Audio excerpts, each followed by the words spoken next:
जब कंस मारा गया तो उसके ससुर को बहुत दुख हुआ। कंस का ससुर जरासंध। अस्थि और प्राप्ति ये दो बहुत उसकी दुलारी पुत्रियां थी। कंस महाबली था, इसलिए इस महाबली कंस को ब्याह दी थी। जब सुना हमारी बेटियां विधवा हो गई, कंस ने ऐसा पराक्रम प्रकट किया था कि प्रसन्न होकर के जरासंध ने ब्याह किया था। जब महापराक्रमी कंस मारा गया, अब वो बिटिया पहुंच गई पिता के पास, रोज जरासंध महाबली। मगधराज जरासंध अपनी विधवा पुत्रियों को देख करके बड़ा पश्चाताप हुआ, बड़ा शोक हुआ, तिलमिला उठा। उसने कहा मैं प्रण करता हूं एक भी यदुवंशी इस पृथ्वी में नहीं रहने दूंगा। और था ऐसा महाबली। महाभारत 18 अक्षौणी सेना थी, 11 अक्षौणी कौरवों की और 7 अक्षौणी पांडवों की, मिलाकर के 18। इसने 23 अक्षौणी सेना तैयार की। जरासंध ने 23 अक्षौणी सेना तैयार की और यदुवंशियों की राजधानी मथुरा को चारों ओर से घेर लिया। हड़कंप मच गया, पूरी मथुरा पूरी घिर गई। 23 अक्षौणी सेना चारों तरफ से। सूचना मिली, भगवान श्री कृष्ण ने देखा जरासंध की सेना क्या है, उमड़ता हुआ समुद्र है और चारों तरफ से मथुरा घेर चुकी है और पूरे मथुरावासी भयभीत, प्राण व्याकुल। भगवान श्री कृष्ण ने कहा कि कोई भी विचलित मत हो, कुछ नहीं बिगाड़ पाएगा ये जरासंध। भगवान ने मगधराज जरासंध को नरपतियों की, पैदल, घुड़सवार, रथी, हाथियों की 23 अक्षौणी सेना देखी। भगवान ने संकल्प किया अब मैं इनका विनाश करूंगा। 23 अक्षौणी सेना, और इसको मारूंगा नहीं, इसको ऐसे जिंदा वापस भेजूंगा जिससे बार बार इतनी सेनाएं लाएगा, पृथ्वी का भार हल्का करूंगा। सुनो भाई, मुर्गा बकरा खाने वाले वो कहते हैं हम पृथ्वी का भार हल्का कर रहे हैं। हाँ, इनका अवतार हुआ पृथ्वी का भार हल्का करने के लिए। कहते हैं अगर हम खाएंगे नहीं तो जीव बहुत बढ़ जाएंगे। अरे पृथ्वी का हल्का करने के लिए भगवान है यार, तुम काहे को पाप करते हो। अब मेरे अवतार का प्रयोजन यही है, समय समय पर धर्म रक्षा के लिए, बढ़ते हुए अधर्म को रोकने के लिए मैं अनेकों शरीर ग्रहण करता हूं। भगवान ने तुरंत संकल्प किया। आकाश में शास्त्रों सूर्य जैसे चमकते हुए 2 रथ आ गए, युद्ध की सारी सामग्रियों से सुसज्जित। भगवान का दिव्य सारथी दारुक एक रथ को हाँक रहे थे, दूसरे में भगवान बलराम जी के आयुध, दिव्य सनातन भगवान के आयुध, सुदर्शन चक्र, मोदकी गदा, ये सब उपस्थित हो गए। बलराम जी से कहा भैया समेटा जाए इनको, 23 अक्षौणी सेना है, 23 अक्षौणी सेना। आज हमें अपना मानने वाले यदुवंशियों पर भारी विपत्ति आ गई है। देखो ये आपके दिव्य आयुध आपकी शोभा बढ़ाने के लिए आ गए। भगवान बलराम जी का हल और मूसल, हल से फंसाकर मूसल से, और भगवान के तो दिव्य अस्त्र है ही हैं। अब आप इस रथ पर सवार होइए और शत्रु सेना का संहार कीजिए और अपने स्वजनों को विपत्ति से बचाइए। साधुओं की रक्षा करना हम दोनों का अवतार ग्रहण करने का उद्देश्य है। 23 अक्षौणी सेनाएं पृथ्वी का विपुल भार है, हे भ्राताश्री से नष्ट कीजिए, भगवान श्री कृष्ण ने बलराम जी से कहा। अब भगवान श्री कृष्ण और बलराम जी ने सलाह करके कवच धारण किया, रथ पर सवार हुए, मथुरा से निकले। छोटे से सेना जो अंग रक्षा कर रही थी, आगे आगे श्री कृष्ण और बलराम जी। श्री कृष्ण रथ हाँक रहा था दारुक। भगवान पुरी से बाहर निकलकर 5 जन शंख का नाद किया। शंख की भयंकर ध्वनि सुनकर के 23 अक्षौणी सेना थर थर कांपने लगी। शंख ध्वनि सुनकर के मगधराज जरासंध ने देखा कि इतनी जोर की शंख ध्वनि, अपना रथ बढ़ाकर सामने लाया और कहा बच्चा तू ही कृष्ण है? क्यों जरासंध कंस का ससुर, तो भगवान तो बच्चा लग ही रहे। 11 वर्ष में यहां से पधारे तो कुछ वर्ष गुरुकुल सेवन किए होंगे। क्या रहते तो 9 किशोर, ये कोई दाढ़ी मुझ थोड़ी आ जाती है। भगवान सदैव 9 किशोर रहते हैं। तो कह रहा है बच्चा तू ही कृष्ण है? अरे पुरुषाधम, तूने हमारे दामाद कंस को मारा। भगवान तो कोमल भुजा ऐसे दिखाई दे रहे। अरे तू तो निरा बच्चा है और कंस को मार डाला। बड़ा उसको आश्चर्य हो रहा है कि बच्चा कैसे कंस को मार डाला। और ये नहीं सोच रहे कि जब निरा बच्चा थे 6 दिन के, तब पूतला को मार दिया था। तेरे साथ तो नहीं लड़ूंगा, क्योंकि मुझ जैसे वीर को तेरे जैसे बच्चे से लड़ने में कोई लाभ नहीं। हार जा जीत जा कोई लाभ नहीं, तेरे से तो नहीं लड़ूंगा। या तू इतने दिनों तक छिपता फिरता रहा, तूने कैसे कंस को मार डाला? उसको बड़ा आश्चर्य हो रहा है कि ये बच्चा कंस को कैसे मार सकता है। लेकिन तू अपने मामा का हत्यारा है, फिर भी मैं तेरे साथ नहीं लड़ूंगा। तू बच्चा है, जा भाग जा मेरे सामने से। ऐसे जरासंध बोल रहा है, बड़ा अभिमानी है। हाँ, थोड़ा यदि बलराम चाहे तो लड़ सकते हैं। बलराम तुम्हारी श्रद्धा है मर करके स्वर्ग जाने की? अगर थोड़ी भी हिम्मत हो तो हिम्मत बांध करके मुझसे जैसे चाहे तैसे लड़ ले। और ये नहीं समझ रहे कि पूरा अनंत ब्रह्मांड इन्हीं के फड़ पे है।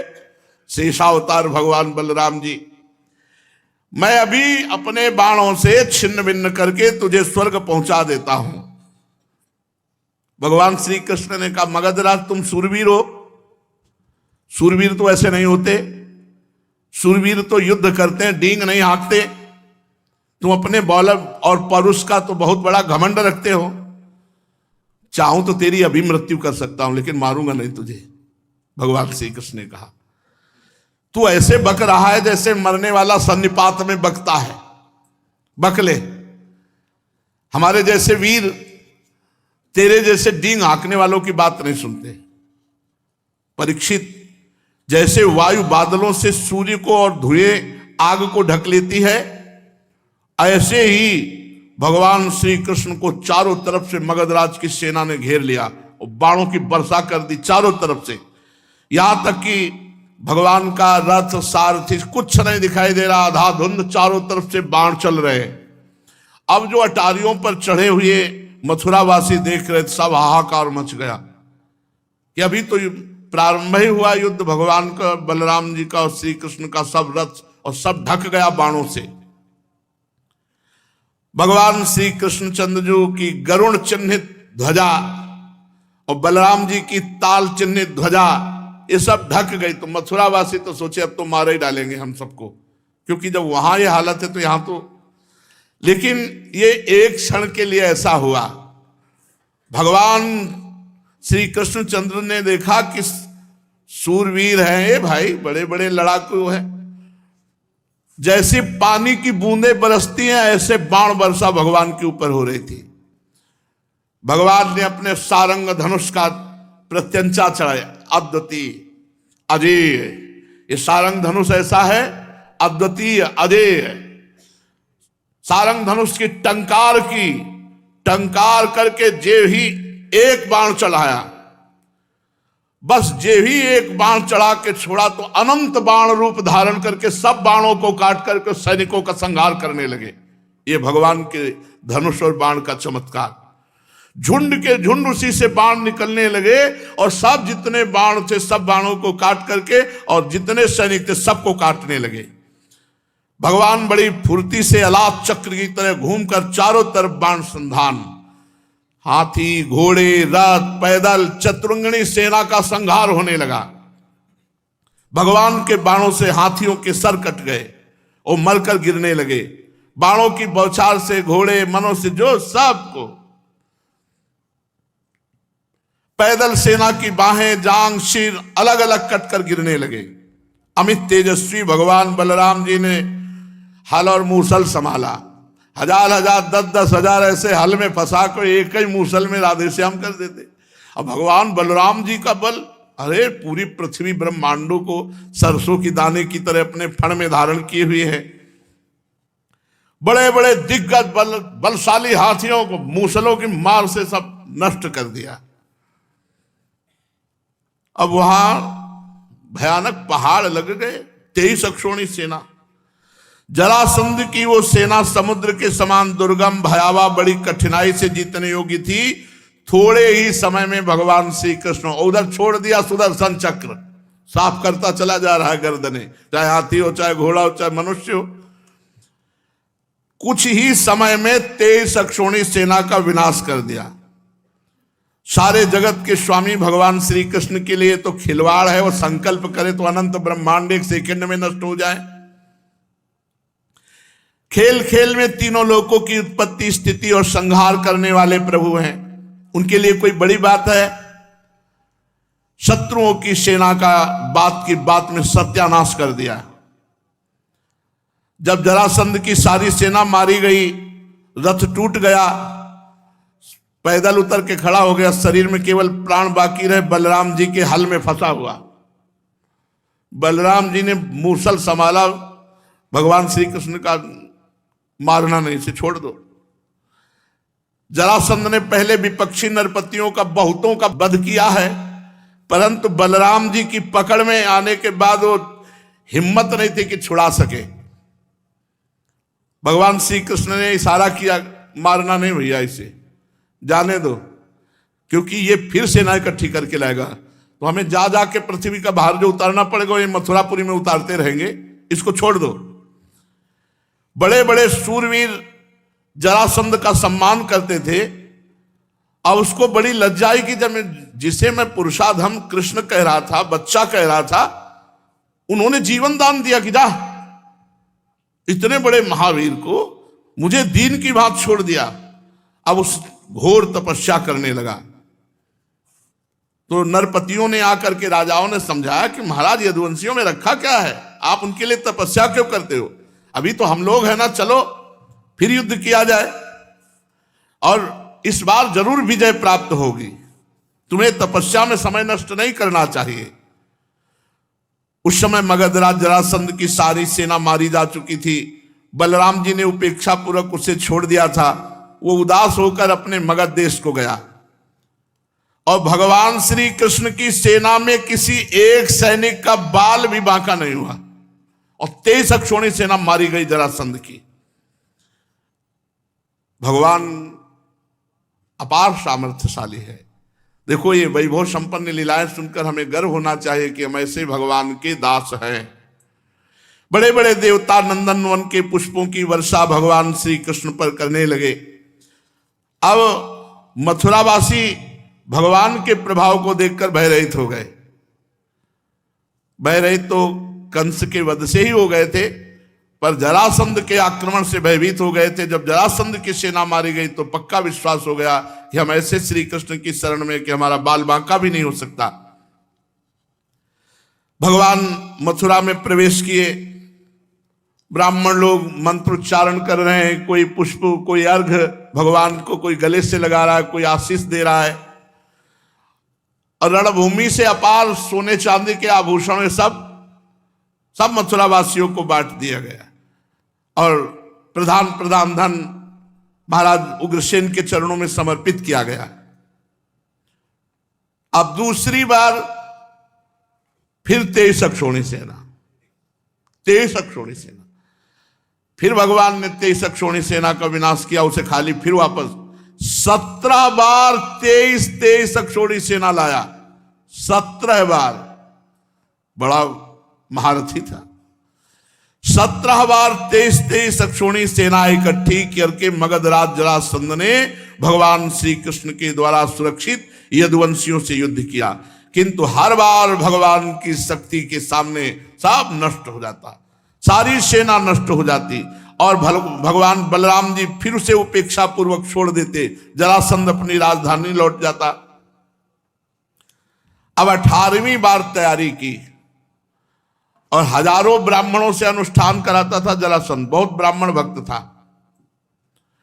उसने ब्राह्मणों से कहा, यदि इस बार श्री कृष्ण पर विजय प्राप्त नहीं तो अभी तक पैर पूजते रहे, आगे का परिणाम समझ लो। इस बार अगर फल नहीं दिखाई दिया तो ब्राह्मणों ने भगवान से प्रार्थना की, नमो ब्रह्मण्य देवाय गो ब्राह्मण हिताय च, हे कृष्ण, हे जगत गुरु महाराज, अब आपको हारना होगा। अगर इस बार ये नहीं जीता तो महाराज हम सब ब्राह्मणों का पता नहीं क्या करेगा। ब्राह्मणों ने अनुष्ठान वाला तो छोड़ दिया, श्री कृष्ण से प्रार्थना का अनुष्ठान किया। और भगवान ब्राह्मणों पर विशेष कृपा करते हैं, जो ब्रह्म ऋषि जन है। तो विधान बनाया भगवान ने, जिस समय आक्रमण करने के लिए चला 18वां युद्ध 23 अक्षोणी सेना लेकर, उसी समय भगवान के मन स्वरूप श्री देवर्षि नारद जी ने, एक काल यवन नाम का बड़ा वीर म्लेच्छ योद्धा था, उसने देवर्षि नारद जी से कहा कोई त्रिभुवन में है हमारे जोड़ का? बोले तू क्या है उनके सामने, चला जा, मथुरा में है इस समय, श्री कृष्ण नाम है, तेरी भुजाओं की सब खुजली मिटा देंगे। काल यवन भागता हुआ आया, 3 करोड़ म्लेच्छ सेना उसके साथ थी। 23 अक्षोणी सेना लेकर जरासंध आक्रमण करने आ रहा है, पूरी मथुरा को घेर लिया 3 करोड़ म्लेच्छ सेना, और ललकारा कौन है? श्री कृष्ण, आओ। भगवान श्री कृष्ण ने बलराम जी से विचार किया कि ये तो बड़ी समस्या आ गई, 23 अक्षोणी सेना लेकर के जरासंध आ रहा है, और इधर कालयवन 3 करोड़ म्लेच्छ सेना लेकर घेर लिया मथुरापुरी को। अब ये तो 2 विपत्तियां हो गई। इस बलशाली यवन ने बड़ी समस्या पैदा कर दी। भला इनके लिए कोई समस्या है? देखो, अगर हम इससे लड़ने लगे तो जरासंध बस पहुंचने ही वाला है, वो हमारी पूरी मथुरापुरी को नष्ट कर देगा, क्योंकि चिढ़ा हुआ है। 17 बार 23 अक्षोणी सेना मारी गई। अब ऐसा करते हैं, पहले एक दुर्ग का निर्माण करते हैं और पूरे अपने निज जनों को वहां भेज देते हैं। तो भगवान ने जिस दुर्ग का निर्माण किया समुद्र के जल में, वो द्वारिकापुरी, और द्वारिकापुरी में अपनी योग माया के द्वारा समस्त प्रियजनों मथुरा वासियों को द्वारिकापुरी पहुंचा दिया, और स्वजन संबंधियों को किले में पहुंचाकर भगवान बलराम जी से सलाह करके और बढ़िया माला डाल करके पान पाके मुस्कुराते हुए निकले। नारद जी ने बताया था 4 भुजा, श्याम रंग, पीतांबर धारण किए हुए, मोर पंख का मुकुट धारण किए हुए। उसने देखा काल यवन ने, यही श्री कृष्ण, वे श्री कृष्ण। भगवान भागे, अरे बोले 2 हाथ करो, नारद जी ने बताया कि तुम बहुत बड़े वीर हो।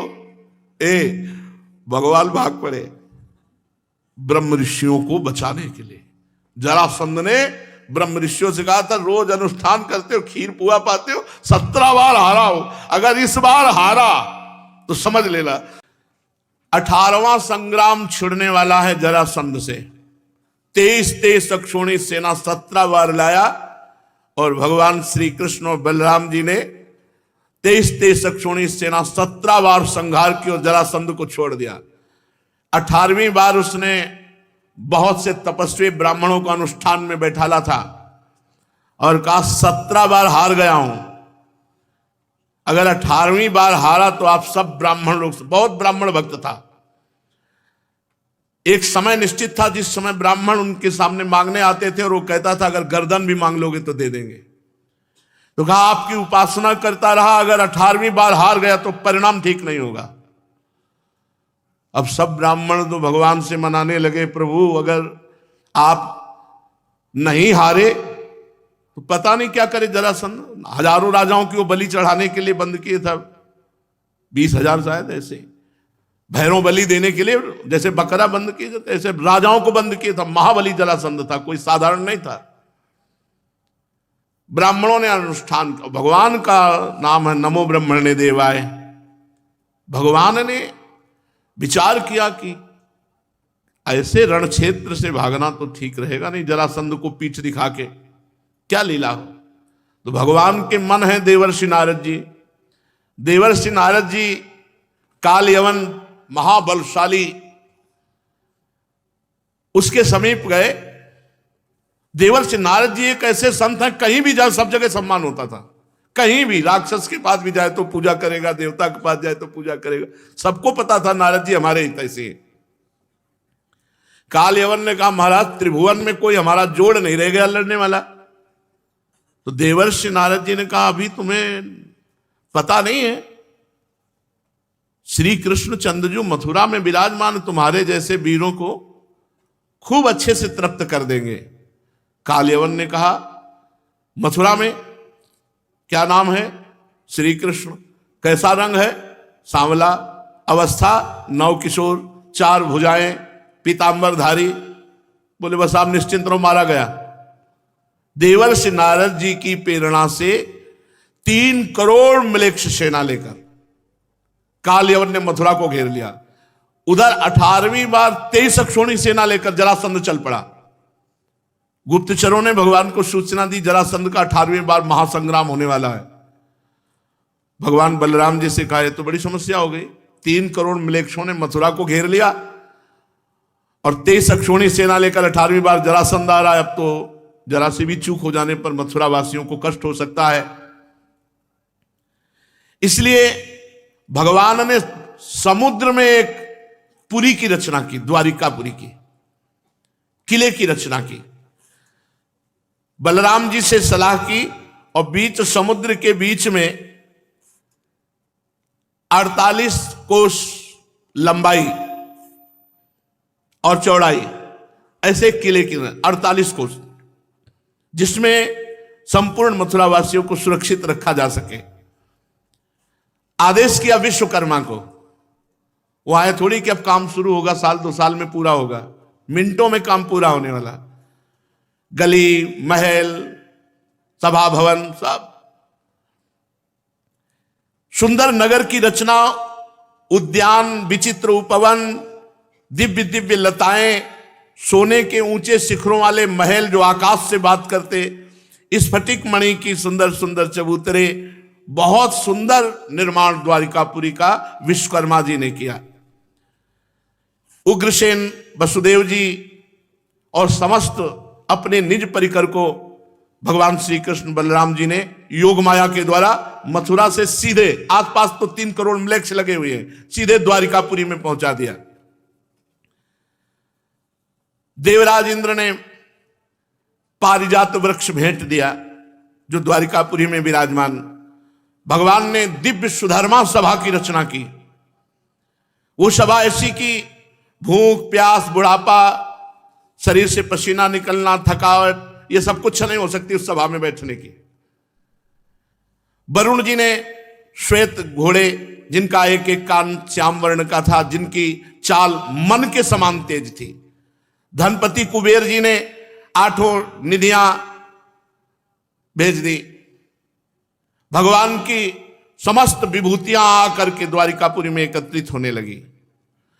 सभी लोकपालों की भगवान श्री कृष्ण ने जो जो शक्तियां सिद्धियां दी थी वो सब भेंट की। भगवान श्री कृष्णचंद्र जी की द्वारिकापुरी में सब निधियां सिद्धियां विराजमान हैं, लोकपालों की विभूतियां विराजमान हो गई। जब देखा कि योग माया के द्वारा सब मथुरावासी सुरक्षित द्वारिकापुरी पहुंच चुके हैं और जो कुछ थोड़ी प्रजा रह गई है उसके लिए बलराम जी को कि एक भी व्यक्ति का कहीं कोई भी अंग भंग ना होने पावे, और गले में कमलों की माला डाली, पीतांबर फहराते हुए मुख्य दरवाजे से मथुरा के निकले। तम विलोक्य विनिष्क्रांत मुज्जिहानमिवोडुपम दर्शनीय तमम श्यामम पीत कौशेवाससम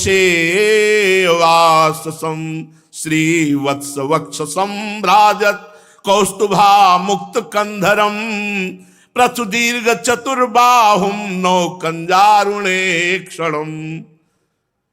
भगवान जब मथुरा के प्रधान द्वार से निकले उस समय ऐसा मालूम हो रहा था एक साथ कई चंद्रमा उदय हुए हो। नील श्याम कांति, श्यामल शरीर अत्यंत दर्शनीय, उस पर रेशमी पीतांबर बिजली की कांति जैसा, वक्षा स्थल पर स्वर्ण रेखा, श्रीवत्स का चिन्ह, गले में कौस्तुभ मणि, अजान बाहु, लंबी लंबी भुजाएं, हाल में खिले हुए कमल के समान कोमल रत्नारे नेत्र, मुख पर मुस्कुराहट, आनंद की राशि राशि अटखेलियां, कपोल की छटा ही निराली, मंद मंद मुस्कान, जो देखे उसका चित्त चुरा ले।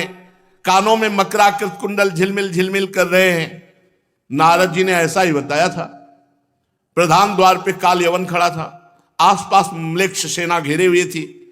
काल यवन ने निश्चित किया यही श्री कृष्ण है, क्योंकि जैसा बताया था देवर्षि नारद जी ने वैसा है। श्रीवत्स चिन्ह, 4 भुजाएं, श्याम शरीर, कमल नेत्र और बनमाला धारण कर मस्ती से निकले और बड़ी चंचलता है नेत्रों में। यही श्री कृष्ण है।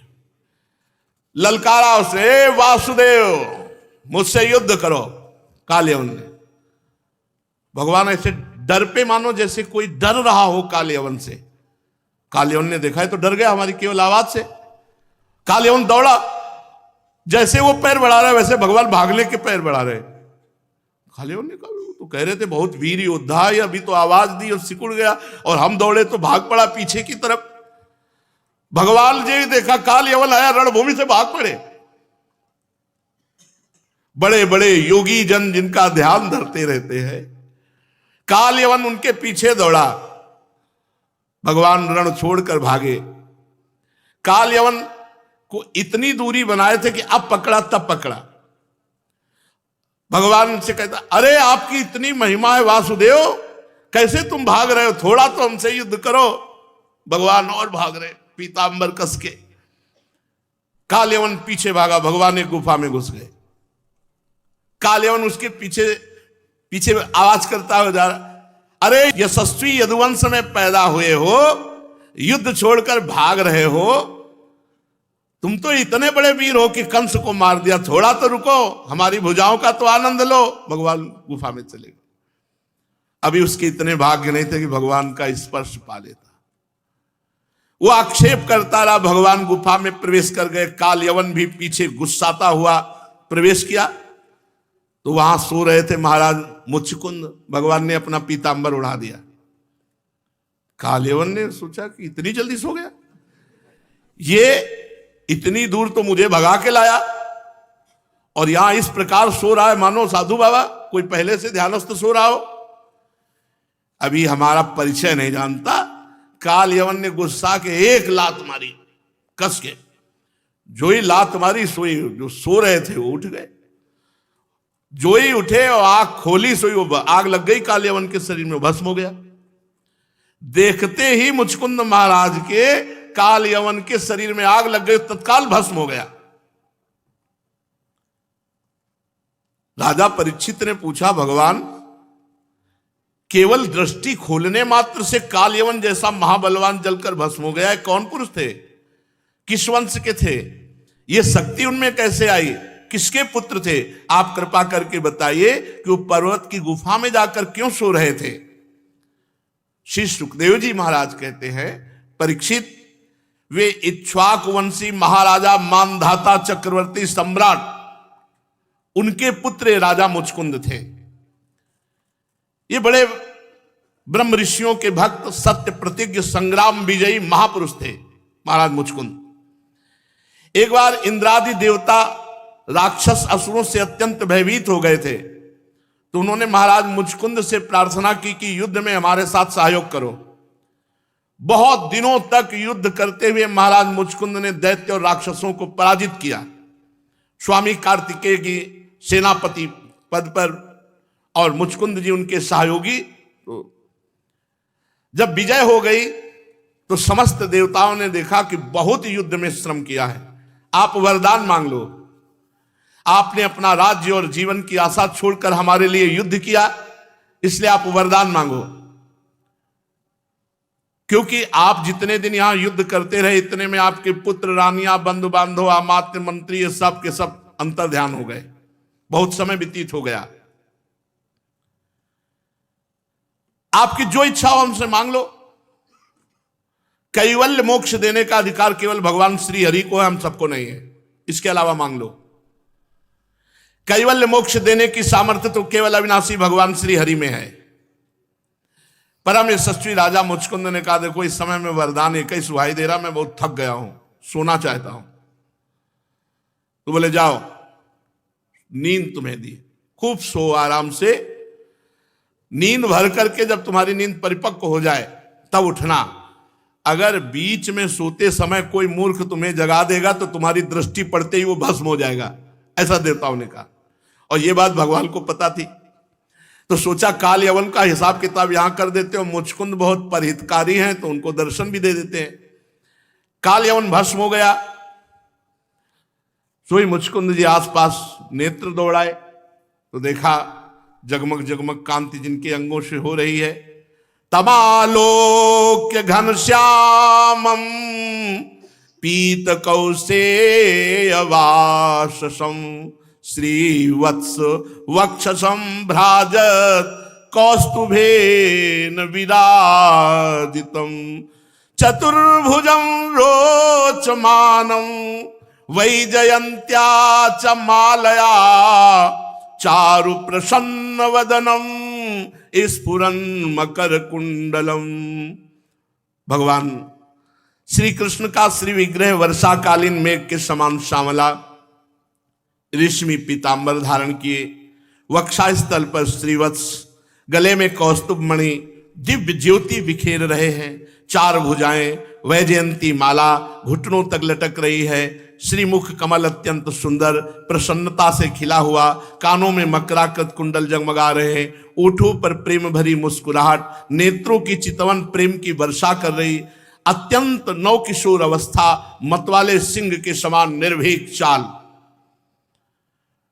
राजा मुचकुंद यद्यपि बड़े बलशाली धैर्यवान, पर भगवान का दर्शन देखकर चकित हो गए, हतप्रभ हो गए, घबरा गए। भगवान का तेज दुर्धर्ष है।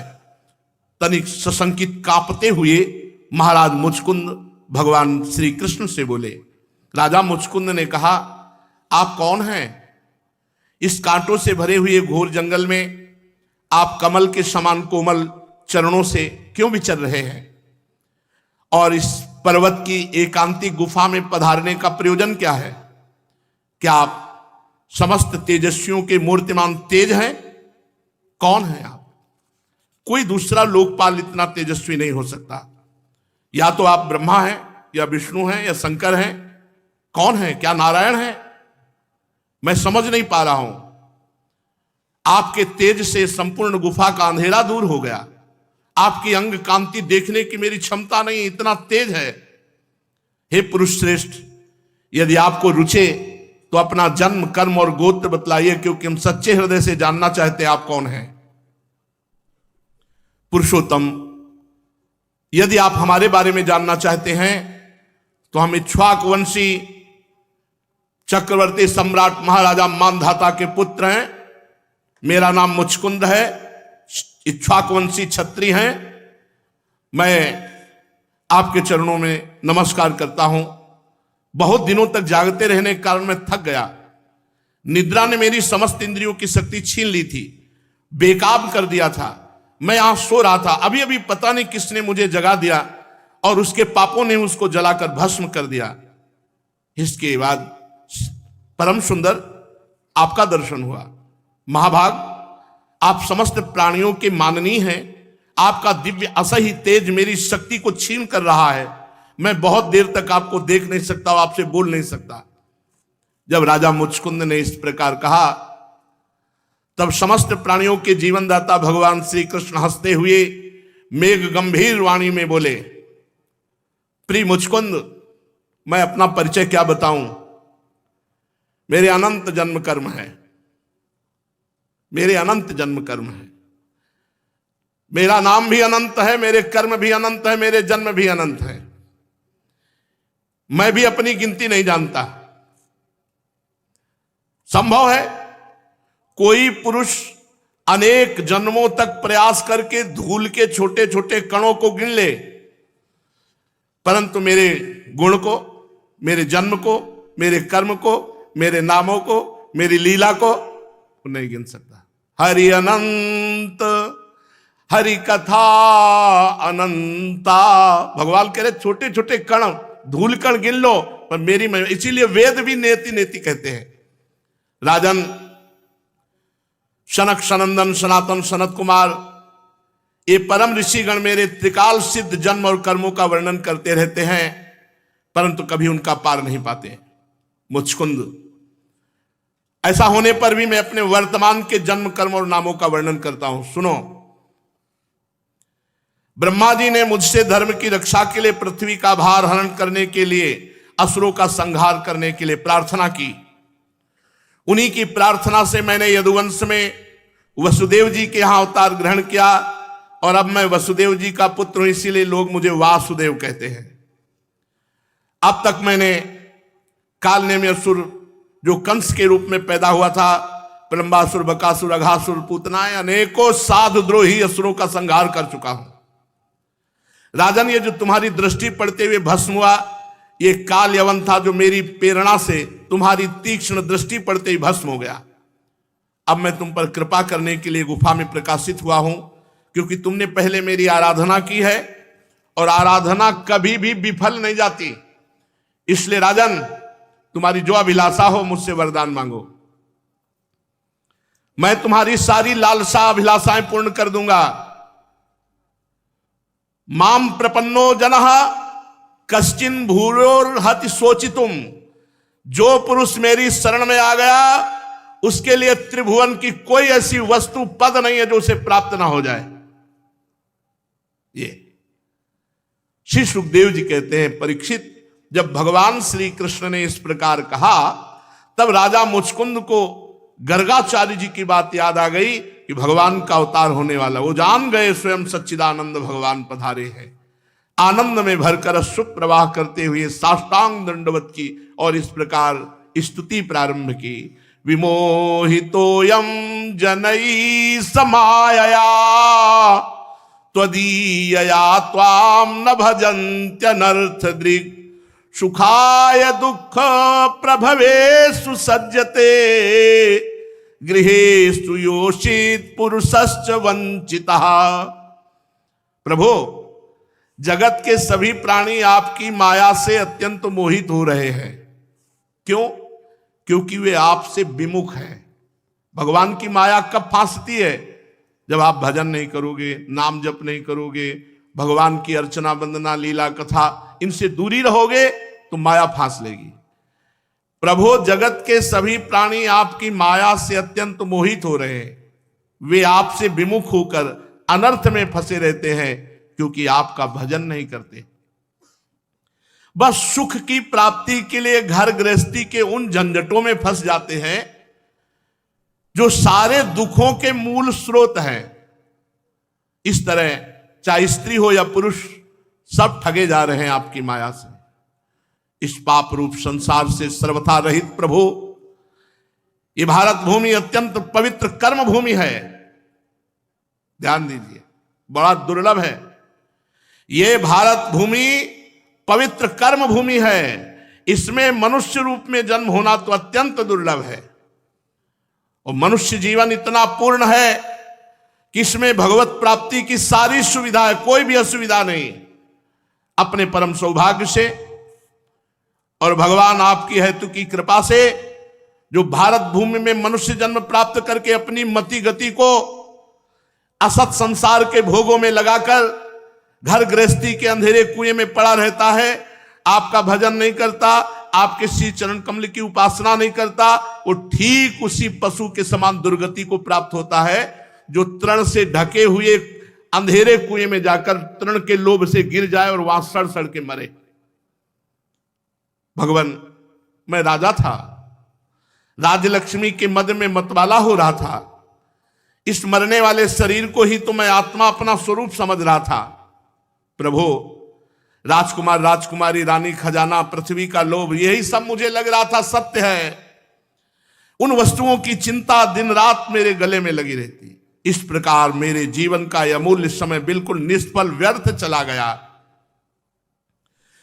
जो शरीर प्रत्यक्ष ही घड़े और भीत के समान मिट्टी का है, दृश्य होने के कारण उन्हीं के समान अपने से अलग भी है, उसी शरीर को मैंने अपनी आत्मा माना, अपना स्वरूप मान लिया और अपने को मान बैठा नरदेव। मैं मदांध हो गया, कुछ समझा नहीं। रथ, हाथी, घोड़े, पैदल, चतुरंगनी, सेना, सेनापतियों से घिरकर मैं पृथ्वी में इधर उधर घूमता रहा। ये करना चाहिए, ये नहीं करना चाहिए, विधि कर्तव्य कर्तव्यों की चिंता में पड़ करके एकमात्र भगवत भजन से विमुख रहा, असावधान हो गया। संसार में बांध रखने वाले विषयों के लिए दिन दूना रात चौगुना आशा बढ़ती चली गई। परंतु जैसे भूख के कारण जीभ लपलपाता हुआ सांप असावधान चूहे को दबोच लेता है, वैसे ही काल मृत्यु रूप दांतों से एकाएक प्रमादग्रस्त प्राणी को चबा डालता है, काल ग्रसित। प्रभु, जो पहले सोने के रथों पर बड़े बड़े गजराजों पर चढ़कर अपने को राजा नरदेव कहलाता, वही शरीर जब काल का ग्रास बन जाता है तो फेंक देने पर पक्षी खा जाते, विष्ठा बना देते हैं। धरती में गाड़ देने पर सड़कर कीड़ा हो जाता है, आग में जला देने पर राख का ढेर बन जाता है। प्रभु, जिसने सारी दिशाओं पर विजय प्राप्त कर ली और जिससे लड़ने वाला संसार में कोई रह नहीं गया, जो श्रेष्ठ सिंहासन पर बैठता है और बड़े बड़े नरपति जो पहले उसके समान थे, अब जिसके चरणों में सिर झुकाते हैं, वही पुरुष जब विषय सुख भोगने के लिए जो घर गृहस्थी की एक विशेष वस्तु है अपनी रानियों के पास जाता है, तो उनके हाथ का खिलौना उनका पालतू पशु बन जाता है। प्रभु, बहुत से लोग विषय भोग छोड़कर पुनः राज्य आदि भोग मिलने की इच्छा से ही दान पुण्य करते हैं कि मैं फिर जन्म अगला लूं तो बड़ा सम्राट बनूं, ऐसी कामना रखकर तपस्या में भली भांति स्थित होकर शुभ कर्म करते हैं। जिसकी तृष्णा बढ़ी हुई है भोगे हुए भोगों को पुनः भोगने की इच्छा का नाम तृष्णा है, वह कदापि सुखी नहीं हो सकता। अपने स्वरूप में एक रस स्थित रहने वाले हे भगवान, ये जीव अनादिकाल से जन्म मृत्यु रूप संसार के चक्कर में भटक रहा है। बहुत सुंदर बात। भवाप वर्गो भ्रमतो यदा भवेद जनश्च तरह च्युत सत्समागमः सत्संगमो यर्हि तदैव सद्गतौ परावरे से त्वयि जायते मतिः। अनादिकाल से बार बार जन्म बार बार मरण, इस संसार चक्र में जीव भटक रहा है, और जब संसार चक्र से छूटने का आपकी कृपा से समय आता है तब उस जीव को सत्संग मिलता है। सत्संग मिला, भगवान की हमारे ऊपर बड़ी कृपा है। अब हमारा आखिरी जन्म होने वाला है, इसीलिए भगवान ने हमें सत्संग दिया है। अब मोहि भाव भरोस हनुमंता बिनु हरि कृपा मिले नहीं संता, जो प्रभु मोहि अनुग्रह की ना तो तुम आई दरस सठ दीना। संतों का समागम भगवान की शुद्ध कृपा, बिनु सत्संग विवेक न होई, राम कृपा बिनु सुलभ न सोई।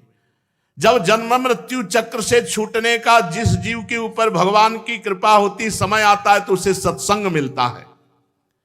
यह निश्चय है कि जिस क्षण सत्संग प्राप्त होता है उसी क्षण संतों के आश्रय कार्य कारण रूप जगत के एकमात्र स्वामी आप में जीव की बुद्धि अत्यंत दृढ़ता से लग जाती है।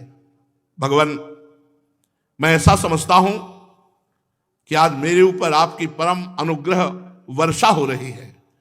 क्यों? क्योंकि बिना परिश्रम के अनायास ही मेरा आज संसार बंधन टूट गया।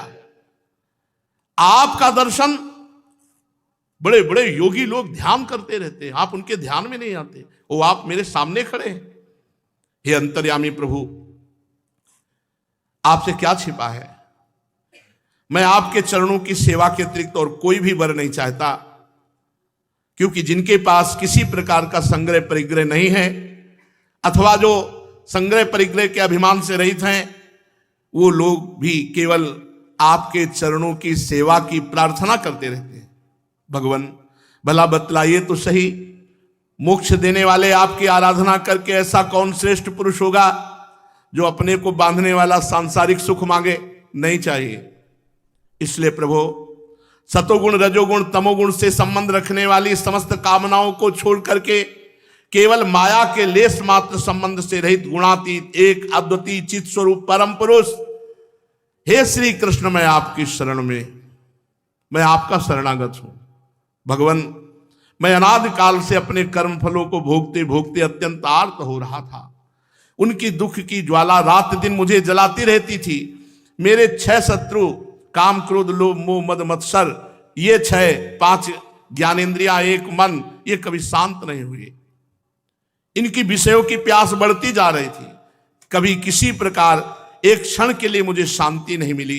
हे वासुदेव, हे शरणदाता, अब मैं आपके भय मृत्यु और शोक से रहित श्री चरण कमलों की शरण में आया हूं। सारे जगत के एकमात्र स्वामी परमात्मा, आप मुझ शरणागत की रक्षा कीजिए। जब ऐसी मुचकुंद जी ने स्तुति की तो भगवान श्री कृष्ण चंद्रजू ने कहा, सार्वभौम सम्राट, तुम्हारी मति, तुम्हारा निश्चय बड़ा पवित्र है, बड़े ऊंची कोटि के विचार हैं आपके। मैंने तुम्हें बार बार वर देने का प्रलोभन दिया, फिर भी तुम्हारी बुद्धि कामनाओं के अधीन नहीं हुई और मेरी चरण सेवा की बात की। मैंने तुम्हें जो वर देने का प्रलोभन दिया वो केवल तुम्हारी सावधानी की परीक्षा के लिए। मेरे जो अनन्य भक्त होते हैं उनकी बुद्धि कभी कामनाओं से इधर उधर नहीं भटकती। जो लोग मेरे भक्त नहीं होते वो चाहे प्राणायाम आदि के द्वारा अपने मन को वश में करने का कितना ही प्रयत्न क्यों न करें, उनकी वासनाएं क्षीण नहीं होती। राजन, उनका मन फिर विषयों के लिए मचल पड़ता है।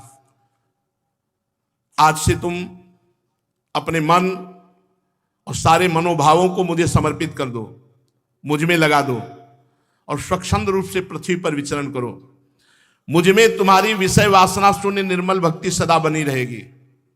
तुम्हें एक जन्म और लेना पड़ेगा अभी, मुचकुंद जी से कहा, क्योंकि तुमने क्षत्रिय धर्म का आचरण करते हुए बहुत से पशुओं का शिकार किया है और युद्ध आदि में बहुत से सैनिकों को मारा है।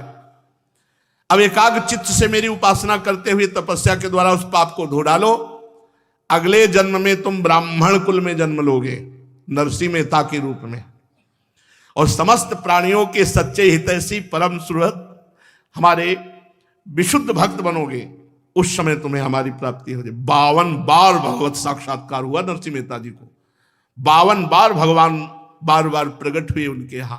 तो यही मुचकुंद जी को भगवान ने आदेश किया, देखो ये तो बहाना है कि तुमने शिकार किया, तुमने एक जन्म में ये तो अपने महापुरुषों को प्रकट करके जगत पावन करने के लिए भगवान ने बात कही कि तुम्हारा अगला जन्म होगा। नहीं तो अजामिल वैश्यागामी इतना पाप, लाखों पशुओं की हिंसा की होगी उसने। हिंसा करके ही तो भक्तमाल जी में आता है चरित्र की, जब संत जन मंडली उसके दरवाजे पे थे तो एक दो मृग मारे हुए ला रहा था, तो क्या पुत्र के बहाने नारायण कहा तो क्या अगला जन्म हुआ? क्या सीधे परम पद मिला? और भगवान बातचीत कर रहे हैं, बातचीत भगवान कर रहे हैं, अब इनका अगला जन्म होना चाहिए। लेकिन भगवान अपने कारक महापुरुषों को अवतार दिलाते हैं जगत मंगल के। नरसिंह मेहता जी के आज कृपा प्रसाद से हजारों लोग भगवत प्राप्त हो गए, हो रहे हैं, होते रहेंगे। महापुरुषों का प्रताप कभी निष्फल नहीं जाता। तो तुम्हारा अगला जन्म होगा ब्राह्मण कुल में और तुम प्राणियों के सच्चे हितैषी परम सुहृद होगे। फिर मुझ विशुद्ध विज्ञानानंद घन परमात्मा को प्राप्त करोगे। वही श्री नरसिंह मेहता जी के रूप में प्रकट हुए। शेष चर्चा आगे। श्री राधा।